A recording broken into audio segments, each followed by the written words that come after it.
ناظرین کرام ذرا سوچیے وہ لمحہ جب آنکھوں کے سامنے سب کچھ دھندلا جاتا ہے، سانس رکنے لگتی ہیں اور انسان آخری بار اس دنیا کو دیکھتا ہے۔ آس پاس لوگ رو رہے ہوتے ہیں مگر وہ کچھ نہیں کہہ سکتا۔ اس کے لب خاموش مگر روح ایک نئے سفر کی طرف روانہ ہونے کو تیار ہوتی ہے۔ پھر اچانک ملک الموت آتے ہیں۔ اگر وہ مومن ہے تو فرشتہ کہتا ہے، اے پاک روح اپنے رب کی رحمت کی طرف چل، اور اگر وہ گناہ گار ہے تو آواز آتی ہے، اے ناپاک روح نکل آ رب کے غضب کی طرف۔ نیک روح خوشبو کی مانند نکلتی ہے جبکہ بد روح گویا جسم میں سے کھینچ کر نکالی جاتی ہے، جیسے لوہا گیلی اون سے کھینچا جاتا ہے۔ پھر دفن ہونے کے بعد سب چلے جاتے ہیں، خاموشی چھا جاتی ہے، اندھیری قبر میں تنہائی، نہ کوئی ساتھی نہ کوئی روشنی۔ اسی لمحے روح واپس لائی جاتی ہے، انسان ہوش میں آتا ہے، حیران، ڈرا ہوا، لرزتا ہوا۔ اچانک زمین ہلتی ہے، قبر کا دروازہ بند ہو جاتا ہے اور دو عظیم فرشتے نمودار ہوتے ہیں، منکر اور نکیر۔ ان کے چہرے خوفناک، آواز گرج دار اور سوال واضح، من ربو کا، تیرا رب کون ہے؟ وہ لمحہ فیصلہ کن ہے۔ زبان جو دنیا میں اللہ کا ذکر کرتی رہی وہ بآسانی جواب دے گی، اور جو غفلت میں رہی وہ ہکلا جائے گی۔ یہی ہے وہ رات جب انسان حقیقت سے پہلی بار آشنا ہوتا ہے، دنیا پیچھے رہ جاتی ہے اور ابدی زندگی کا دروازہ کھل جاتا ہے۔ اب بات کرتے ہیں روح کا آسمانی سفر اور مومن اور گناہگار کی منزل پر۔ ناظرین کرام جب روح جسم سے جدا ہوتی ہے تو وہ زمین پر رکی نہیں رہتی، ملک الموت کے ساتھ ایک نیا سفر شروع ہوتا ہے۔ آسمانوں کی طرف فرشتے اس روح کو لے کر چڑھتے ہیں۔ اگر وہ مومن کی روح ہو تو راستے کے ہر فرشتے خوشبو محسوس کرتے ہیں اور کہتے ہیں، یہ کون سی پاکیزہ روح ہے، کیسی خوشبو آ رہی ہے؟ فرشتے جواب دیتے ہیں، یہ فلاں بندے کی روح ہے جو اللہ کے ذکر میں رہا کرتا تھا۔ پھر آسمان کے دروازے کھلتے ہیں، ہر دروازہ نور سے روشن ہو جاتا ہے۔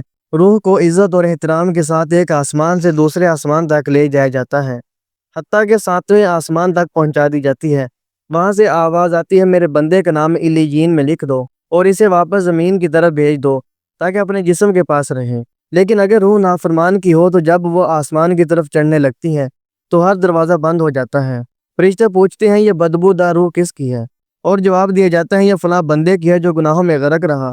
پھر اعلان ہوتا ہے کہ اس کا نام سجین میں لکھ دو اور اسے ذلت کے ساتھ واپس زمین کی طرف پھینک دو۔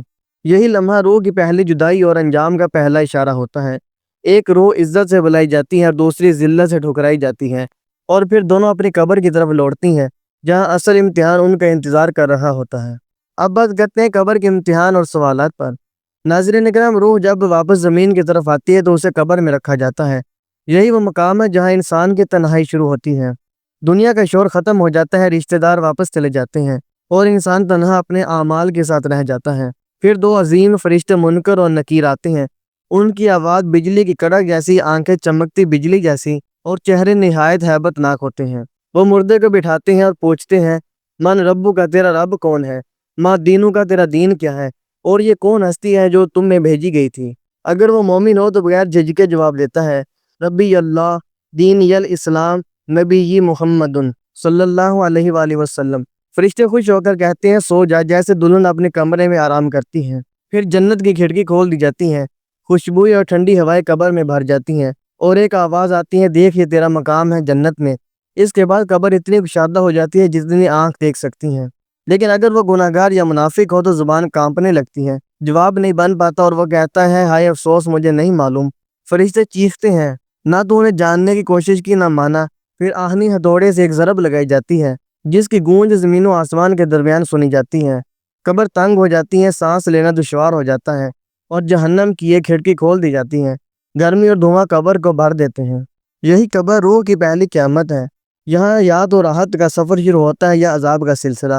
جو اللہ کا وفادار بندہ ہو وہ مطمئن رہتا ہے، اور جو گناہوں میں ڈوبا ہو وہ قیامت تک چیختا رہتا ہے۔ اب بات کرتے ہیں قیامت کے دن، حشر، میزان اور نجات پر۔ ناظرین کرام یہ وہ دن ہوگا جسے قرآن نے یوم الحسرت یعنی ندامت کا دن کہا۔ اللہ تعالیٰ فرماتا ہے، جب زمین اپنی پوری شدت کے ساتھ ہلا دی جائے گی، پہاڑ روئی کی طرح اڑ جائیں گے، سمندر آگ بن جائیں گے، ستارے ٹوٹ کر بکھر جائیں گے، زمین اپنے اندر کے مردوں کو اگل دے گی۔ ہر انسان حیرت زدہ ہو کر اٹھے گا، نہ کپڑے، نہ جوتے، نہ کوئی آسرا، بس اعمال کی حقیقت کے ساتھ برہنہ میدان محشر میں۔ فرشتے ندا دے گی، اے لوگوں اپنے رب کے حضور جمع ہو جاؤ، اور پھر ایک وسیع وادی میں سب اٹھ کھڑے ہوں گے، نہ سایہ ہوگا نہ ٹھنڈی ہوا، سورج ایک نیزے کے فاصلے پر ہوگا، پسینہ لوگوں کے گناہوں کے مطابق بہے گا، کسی کے ٹخنوں تک، کسی کے گھٹنوں تک اور کسی کے منہ تک بھر جائے گا۔ اسی دوران ایک آواز گونجے گی، آج بادشاہی کس کی ہے؟ پھر خود اللہ فرمائے گا، صرف اللہ واحد اور قہار کی۔ پھر اعمال کا حساب شروع ہوگا، ہر چھوٹا بڑا عمل، ہر لفظ، ہر گناہ سامنے رکھ دیا جائے گا۔ قرآن میں ہے کہ جس نے ذرے برابر کی نیکی کی ہوگی وہ اسے دیکھ لے گا، اور جس نے ذرے برابر برائی کی ہوگی وہ بھی دیکھ لے گا۔ پھر میزان یعنی ترازو لائی جائے گی، ایک پلڑا نیکیوں کا، ایک گناہوں کا۔ جس کے نیکیوں کا پلڑا بھاری ہوگا وہ خوش ہو کر کہے گا الحمدللہ میرا رب مہربان ہے، اور جس کے گناہوں کا پلڑا بھاری ہوگا وہ کانپتا ہوا کہے گا کاش میں مٹی بن جاتا۔ اس دن نبی اکرم صلی اللہ علیہ وآلہ وسلم شفاعت فرمائیں گے امت محمدیہ کے وہ گناہگار جو لا الہ الا اللہ کے قائل ہوں گے، اللہ کے اذن سے نجات پائیں گے۔ اس کے بعد پل صراط قائم ہوگا، تلوار سے بھی زیادہ باریک، بال سے بھی زیادہ تیز، اور نیچے جہنم کی آگ بھڑک رہی ہوگی، مگر مومن اس پر بجلی کی طرح گزر جائیں گے۔ یہ دن فیصلے کا دن ہوگا، جہاں یا تو جنت کی خوشبو نصیب ہوگی یا جہنم کا دھواں۔ اب بات کرتے ہیں نامہ اعمال اور اللہ کی رحمت پر۔ ناظرین کرام، قیامت کے دن جب ہر انسان اپنے اعمال کے انجام سے دوچار ہوگا، تب ایک منظر ایسا آئے گا جو دلوں کو لرزا دے گا۔ یہ ہے نامہ اعمال کا منظر۔ قرآن کہتا ہے ترجمہ، اور جب اعمال کی کتاب رکھی جائے گی تو مجرم اس سے ڈرتے ہوئے دیکھے جائیں گے کہ اس میں کیا درج ہے۔ ہر بندے کے سامنے اس کا مکمل ریکارڈ پیش ہوگا، دنیا میں کیے گئے ہر عمل، ہر نیت، ہر بات، حتیٰ کہ دل کے ارادے بھی۔ فرشتے کہیں گے یہ وہ کتاب ہے جو نہ چھوٹی چیز چھوڑتی ہے نہ بڑی، سب کچھ لکھ رکھا ہے۔ نیک لوگوں کو ان کا نامہ اعمال دائیں ہاتھ میں دیا جائے گا، وہ خوشی سے پکار اٹھیں گے۔ قرآن میں ہے کہ وہ کہیں گے آؤ میرا ریکارڈ پڑھو، دیکھو میں کامیاب ہوں۔ ان کے چہرے نور سے چمک رہے ہوں گے، اور فرشتے مبارکباد دیتے ہوئے کہیں گے سلام ہو تم پر، تمہارے صبر کے بدلے یہ بہترین انجام ہے۔ لیکن وہ لوگ جنہوں نے دنیا میں غرور کیا، اللہ کی آیات کو جھٹلایا، ان کا نامہ اعمال بائیں ہاتھ میں دیا جائے گا۔ وہ چیخیں گے کاش مجھے میرا اعمال نامہ نہ دیا جاتا۔ ان کے چہرے سیاہ، دل لرزتے اور جسم کپکپاتے ہوں گے۔ مگر ناظرین، اللہ کی رحمت اس دن بھی غالب ہوگی۔ نبی کریم صلی اللہ علیہ وسلم نے فرمایا جب اللہ حساب لیتا ہے تو اپنے بندے سے کہتا ہے میں نے تیرے گناہ چھپائے دنیا میں، آج بھی انہیں معاف کرتا ہوں۔ صحیح بخاری۔ یہی اللہ کا فضل ہے کہ وہ بندے کے گناہوں پر رحمت کی چادر ڈال دیتا ہے۔ اسی رحمت کی امید ہی ایمان والوں کو زندہ رکھتی ہے۔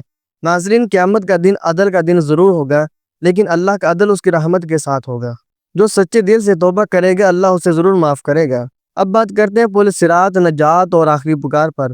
ناظرین کرام، جب حساب مکمل ہو جائے گا تو ایک آخری مرحلہ باقی رہ جائے گا، پل صراط۔ دوزخ کے اوپر ایک باریک تیز دھار پل ہے جس کے نیچے جہنم کی آگ بھڑک رہی ہوگی، ہر انسان کو اس پر سے گزرنا ہوگا۔ نبی کریم صلی اللہ علیہ وسلم نے فرمایا یہ پل بال سے زیادہ باریک اور تلوار سے زیادہ تیز ہوگا۔ اہل ایمان کا نور ان کے سامنے اور دائیں جانب ہوگا، وہ کہیں گے اے ہمارے رب ہمارا نور مکمل فرما دیں۔ کچھ لوگ بجلی کی طرح گزریں گے، کچھ ہوا کی طرح، کچھ دوڑتے اور کچھ گھسٹ گھسٹ کر، اور جو ایمان اور عمل سے خالی ہوں گے ان کے قدم لرز جائیں گے اور وہ دوزخ کی تاریکی میں گر جائیں گے۔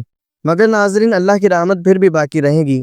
نبی کریم صلی اللہ علیہ وسلم فرماتے ہیں آخر میں اللہ خود جہنم سے نکالے گا ان لوگوں کو جو لا الہ الا اللہ دل سے کہتے تھے، اور جب وہ جنت کے دروازے پر پہنچے گے تو فرشتے سلام کہیں گے سلام ہو تم پر، تم پاکیزہ ہو گئے، اب ہمیشہ کے لیے داخل ہو جاؤ۔ ناظرین کرام، اگر آپ چاہتے ہیں کہ آپ کا دل آخرت کی تیاری کے لیے زندہ رہے اور ایمان کی روشنی کبھی مدھم نہ ہو تو ابھی سبسکرائب کریں۔ اللہ حافظ۔